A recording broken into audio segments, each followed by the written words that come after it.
एक भेंट वार्ता में राजद के प्रदेश प्रवक्ता अरुण कुमार सिंह उर्फ मिलन सिंह ने बताया कि लालू की सरकार को जंगल राज कहने वाले अपने गिरेबान में झांक कर देखें। एनडीए की सरकार गले तक भ्रष्टाचार में डूबी है। ये ठगों, चोरों और घोटालेबाजों तथा रिपिस्टों की सरकार है। सुने उनकी जुबानी। ब्यूरो रिपोर्ट, बिहार दर्शन। आप देख सकते हैं मेरे साथ अरुण कुमार सिंह, मिलन सिंह, राष्ट्रीय जनता दल प्रवक्ता मौजूद हैं। मैं शब्बीर अहमद खान, बिहार दर्शन न्यूज़ से। चुनाव नज़दीक है, इस सिलसिले में उनसे कुछ बात करते हैं। सर, आपका क्या नाम हुआ? मेरा नाम अरुण कुमार सिंह, मिलन सिंह, मैं प्रवक्ता हूँ, मुख्य प्रवक्ता राष्ट्रीय जनता दल का। आपका क्या ख्याल है, ये क्या टिकट कैसे बंटवारा होगी? टिकट तो अभी तो ये तय होना है कि महागठबंधन में सीट शेयरिंग कहाँ कौन दल कहाँ लड़ेगा, और शायद ऊपर के शीर्ष नेताओं ने तय भी कर लिया है, लेकिन अभी मालूम नहीं हम लोग। तो पहले तो ये तय हो जाएगा कि घटक दल महागठबंधन इंडिया अलायंस का घटक दल किस सीट पर लड़ेगा, कितनी संख्या में लड़ेगा। एक साथ लड़ना ये तो बात तय है। एक साथ निर्णय अभी नहीं हुआ है। अब पता नहीं है। देखिए, हम लोगों को खबर नहीं है। जब आप लोगों को खबर नहीं है तो हम लोगों को भी खबर नहीं है। लेकिन बैठकें एक दो बार हुई हैं और अंतिम दौर में है, और शीर्ष नेता महागठबंधन के इंडिया अलायंस के अपना तय बहुत जल्द ही तय कर लेंगे कि कौन सीट पर घटक दल का उम्मीदवार है। आज के परिवेश में राजनीति किस ओर जा रही है? भाई, राजनीति देखिए, राजनीति तो दो तरफ की राजनीति। एक तरफ है कि संविधान बचाने वाले लोग हम लोग हैं, इंडिया अलायंस, सामाजिक न्याय, धर्मनिरपेक्षता के रास्ते पर चलने वाले हम लोग हैं। और दूसरी तरफ देश में विभाजन करो, जैसे अंग्रेज डिवाइड एंड रूल करते थे कि फूट डालो शासन करो, उसी तरह आज इंडिया अलायंस जो है वो एनडीए गठबंधन देखिए यही सब काम कर रहा है। अभी घटनाएं देखिए ना, केवल उसका काम है कम्युनल पोलराइजेशन करना। कम्युनल पोलराइजेशन करके वोट की गोलबंदी कम्युनल आधार पर करे। बस उसका एक ही मकसद है, देश की आर्थिक विकास, बेरोजगारी। जितना चीज उसके एजेंडे में नहीं है, एकदम बिल्कुल एजेंडे में नहीं है। लोग कहते हैं कि पुलवामा भी किया था उस NIR को कैंसिल कराने के लिए कि उसकी तरफ से मूवमेंट चेंज हो जाए। क्या इस बार भी कुछ इसी तरह की राजनीति हुई है पहलगाम में? सबका मकसद एक ही है। सबका मकसद एक ही है कि वोट का कम्युनल पोलराइजेशन करें।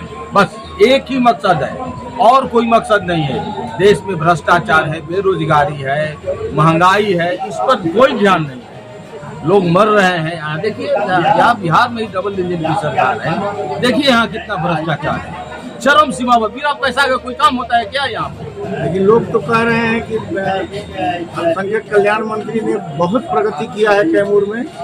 प्रगति किया होगा, कागज में किया होगा। आपको जानकारी नहीं? मुझे जानकारी, कागज में किया होगा, धरातल पर तो नहीं दिखता। धरातल पर भाई जो काम होगा वो दिखेगा ना, लोगों के बीच मैसेज जाएगा। कागज में काम हो गया केवल नाम के लिए वो है। हमको तो बस हमको तो यही लगता है कि केवल काम, नाम केवल वो कागजी काम हो रहा है। आपके पिताजी 2 बार के विधायक रह चुके थे। जी। और समाज में उनकी प्रतिष्ठा थी। आप कुछ कहना चाहेंगे जनता से आज के बारे में? देखिए, पिताजी के बारे में तो यहाँ जन का लोग जानता है। अगर पूर्व विधायक स्वर्गीय रामलाल सिंह को कौन नहीं जानता, चाहे अगड़ा हो, पिछड़ा हो, मुस्लिम हो, हिंदू हो। वो जन के नेता थे, वो किसी कौम के नेता थे। केवल कुशवाहा जात में पैदा लिए थे तो खाली कुशवाहा के नेता नहीं थे।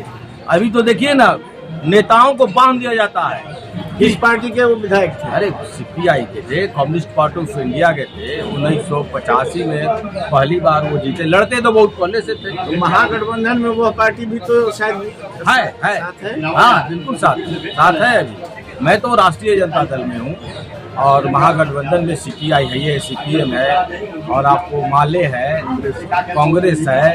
ये सारे दल हैं अभी हमारे साथ। सहनी जी की पार्टी है। ये सारे लोग। अगर आपको टिकट नहीं मिलता है तो तो भी लड़ेंगे आप? नहीं, बिल्कुल नहीं लड़ेंगे। पार्टी कार्यकर्ता के रूप में कार्य करेंगे? एकदम मैं देखिए, मेरा उद्देश्य है चुनाव लड़ना ही मेरा उद्देश्य थोड़ा है। हमारा उद्देश्य है कि अभी बार इंडिया अलायंस का और तेजस्वी जी की सरकार बनाना। अगर हमारे नहीं लड़ने से सरकार बन जाए और दूसरे शीर्ष नेता हमसे कोई काबिल कोई बेहतर उम्मीदवार दे दे तो हम उनके साथ उनको जिताएंगे। ये बताइए हमको सर, ये जो अत्याचार हो रहा है पिछड़ी जाति, अल्पसंख्यक जिसको मुसलमान कहते हैं, पिछड़ी जाति जिसको चमार कहते हैं, उनका घर तोड़ा जा रहा है, उनको मारा जा रहा है, जगह जगह अफसरशाही हो रही है, इसके बारे में आप क्या कहेंगे? यही तो मैं कह रहा हूँ। पहले लोग कहते थे कि ये जंगल राज, लालू जी और राबड़ी जी के राज को लोग कहता था कि जंगल राज। तो देखिए नहीं कौन सा मंगल राज आ गया। आप आए दिन देखिए कितनी हत्याएं हो रही है। सबसे शर्मनाक बात है कि किशोरियों को, नाबालिगों का, जो लड़कियां हैं, सामूहिक बलात्कार हो रहा है। आए दिन अखबार में पढ़ते होंगे आप। ऐसी घटना पहले नहीं होती थी। हम लोग भी रहते थे, हम लोग भी न्यूज़पेपर पढ़ते थे, मीडिया को देखते थे, लेकिन कोई ऐसा अखबार निकाल लीजिए कोई दिन जिस दिन नाबालिगों के साथ, किशोरियों के साथ सामूहिक बलात्कार न होता हो। और शराब की बात, शराबबंदी है प्रदेश में, लेकिन शराब ऑनलाइन है सबके घर। ये तो ऑनलाइन हो गया, घर घर एकदम घर घर। और शराब से, जहरीली शराब पीने वाले लोगों की संख्या मैं क्या बताऊं। आप देखिए जहरीली शराब क्यों लोग पी रहा है। यहाँ इंजूरियस, ये खतरनाक चीज गरीब लोग पी रहे हैं। बड़े बड़े लोग तो महंगी महंगी शराब मंगा कर घर में अपना पी रहे हैं, लेकिन जो मजदूर क्लास का है, जो छोटे क्लास का है, वो सस्ती शराब, दो नंबर का शराब पी के मर रहा है। जनता से आप क्या कहना चाहेंगे? भाई जनता से हम यही कहना चाहेंगे कि देखिए अभी वक्त है, ये भाईचारा समाज में कायम रहे, संविधान हमारा सुरक्षित रहे, हमारा आरक्षण। अब देखिए ये संवैधानिक चीज है, किसी का दिन नहीं है। बाबा साहब ने जो संविधान लिखा उसी समय लिखा कि भाई जो समाज की मुख्य धारा से दूर हैं, हाशिए पर हैं, उनको आरक्षण की जरूरत है। उस समय संवैधानिक व्यवस्था की गई और आज ये व्यवस्था होने जा रहा है कि लोग कहता है कि आरक्षण का समीक्षा करेंगे। अरे क्या समीक्षा करेंगे, क्या करोगे कि आरक्षण खत्म कर दोगे क्या? तो ये सब मुहिम चल रहा है। हमारा समाज एकजुट रहे, जो हमारी गंगा जमनी तहजीब है ये बरकरार रहे, समाज में सभी वर्गों के लोग एक साथ मिल कर रहे। अब जब तक देखिए मंदिर हो, मस्जिद हो, सारा चीज हो, लोग अगर नहीं रहेंगे तो कौन घंटी बजाएगा मंदिर में जाकर, कौन बजा के मस्जिद में नमाज पढ़ेगा? तो लोगों का रहना जरूरी है, आपस मिल्लत की जरूरत है, भाईचारे की जरूरत है समाज में। धन्यवाद, बहुत बहुत धन्यवाद। आपको ही बहुत बहुत धन्यवाद।